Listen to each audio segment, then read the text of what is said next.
Per mesi l'ha perseguitata senza averla mai conosciuta, costringendola a lasciare casa, lavoro e abitudini di vita. Un trentenne della provincia di Belluno è stato arrestato dalla polizia di Padova per atti persecutori nei confronti di una 26enne.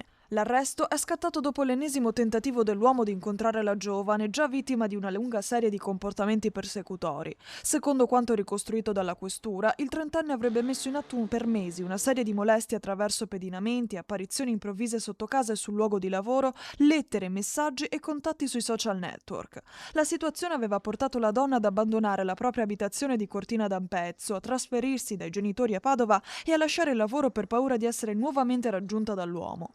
Lo stalker è riuscito però a raggiungerla anche qui e dopo una nuova richiesta di incontro, nonostante una precedente denuncia per gli stessi fatti, la giovane ha allertato il 113. Le volanti sono intervenuti in pochi minuti nel quartiere Altichiero a Padova, rintracciando il trentenne proprio nel bar dove aveva dato appuntamento alla donna. Ci sono circa il 10% i casi che noi vediamo all'anno nelle donne che ci chiedono aiuto. E ricordo anche che lo stalking è stato considerato un reato sentinella per i reati di femminicidio, quindi è un reato che viene assolutamente attenzionato e ha tutta anche una via preferenziale rispetto alla tutela, proprio perché appunto da questa indagine che era stata fatta dalla Commissione Femminicidio è risultato che in molti casi di femminicidio c'erano precedenti denunce per stalking, quindi assolutamente non è un reato da sottovalutare.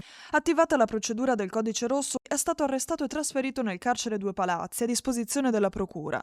Corale l'appello del Centro Veneto Progetti Donna. Diciamo sempre di chiamarci al nostro numero verde 881 46 81, anche se non siete sicure di subire una violenza, se pensate che quello che state vivendo magari non è così grave per chiedere aiuto. La telefonata non costa niente, non verrete obbligate a fare nulla, né una denuncia, nemmeno ad allontanarvi dalla relazione.